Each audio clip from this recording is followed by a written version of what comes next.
Welcome back to our YouTube channel. So ಇವತ್ತೇನು ಮಾಡ್ತಾ ಇದೀವಮ್ಮ? ಉಳಿದಿರೋ ದೋಸೆ ಹಿಟ್ಟಲ್ಲಿ ಪಡ್ಡು ಮಾಡ್ತಾ ಇದ್ದೀವಿ.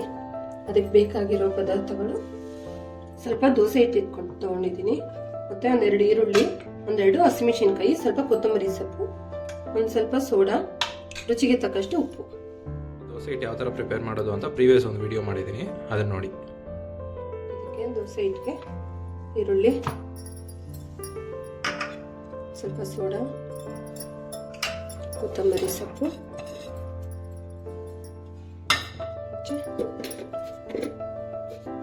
ರುಚಿಗೆ ತಕ್ಕಷ್ಟು ಉಪ್ಪು. ಚೆನ್ನಾಗಿ ಮಿಕ್ಸ್ ಮಾಡ್ಕೊಳ್ಳೋಣ.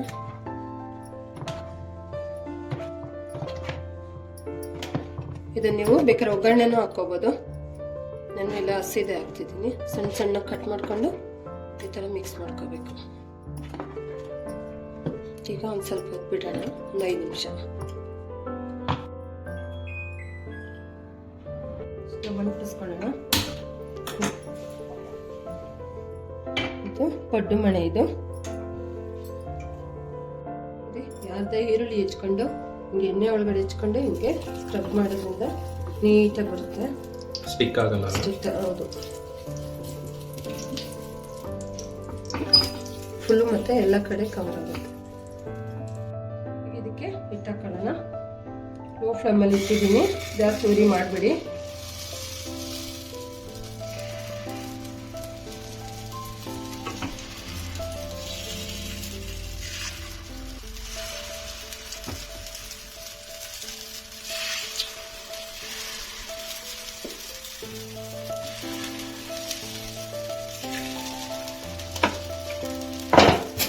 ಇದಕ್ಕೊಂದು ಸ್ವಲ್ಪ ಎಣ್ಣೆ ಹಾಕೋಣ, ಸ್ವಲ್ಪ. ಇದನ್ನು ಸ್ವಲ್ಪ ಲೋ ಫ್ಲೇಮ್ ಅಲ್ಲಿ ಒಂದು 5 ಮಿನಿಟ್ಸ್ ಬೇಯಿಸ್ಕೋಬೇಕಲ್ವಾ? ಹೌದು. ಇದು 5 ಮಿನಿಟ್ಸ್ ಆಗಿದೆ. ಇದನ್ನ ಸ್ವಲ್ಪ ತಿರು ಹಾಕೊಳ್ಳೋಣ.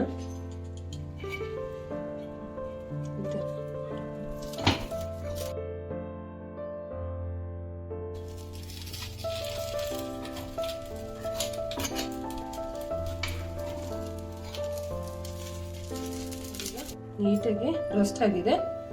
ಈಗ ಒಂದು ಚೂರು ಎಣ್ಣೆ ಹಾಕೊಳ್ಳಿ.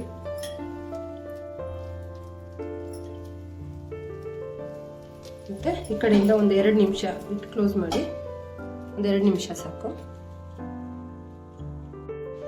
ಈಗ ನೋಡಿ, 2 ಕಡೆ ಇದು ಬೆಂದಿದೆ. ಈಗ ಪ್ಲೇಟ್ಗೆ ಸರ್ವ್ ಮಾಡ್ಕೊಳ್ಳೋಣ. ಇದು ನೀಟಾಗಿ ಬೆಂದಿದೆ ಈ ಕಡೆ.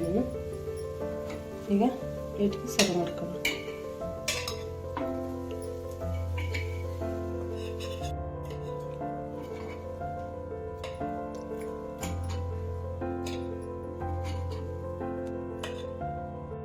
ಬಿಸಿ ಬಿಸಿ ಪಡ್ಡು ರೆಡಿ.